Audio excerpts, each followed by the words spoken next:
আজ আমি বানাবো আলু দিয়ে মৌরলা মাছের পোস্ত। প্রথমে আমি মাছগুলোকে নুন হলুদ মাখিয়ে রেখেছিলাম, তারপরে আস্তে আস্তে মাছগুলোকে ভেজে নেব।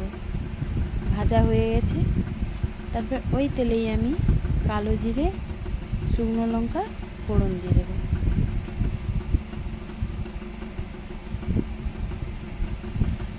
ফোড়ন দিয়ে ঝুরি ঝুরি করে কেটে রাখা আলুগুলো আমি দিয়ে দেবো।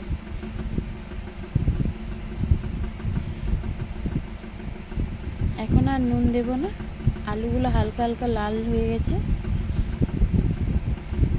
তারপরে আমি দুটো পেঁয়াজ দিয়ে দেবো কুচিয়ে। আমি দুটো দিয়েছি, আপনারা চাইলে একটাও দিতে পারেন, বেশিও দিতে পারেন। তারপর আমি একটা টমেটো কুচি দিয়েছি। আবার আমি আলুগুলোকে নেড়ে নেব।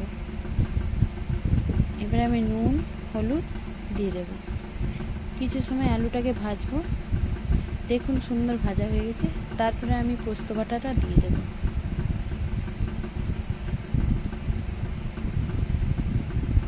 ফুটে উঠলেই ভেজে রাখা মাছগুলো আমি ওই কড়াইতেই দিয়ে দেব।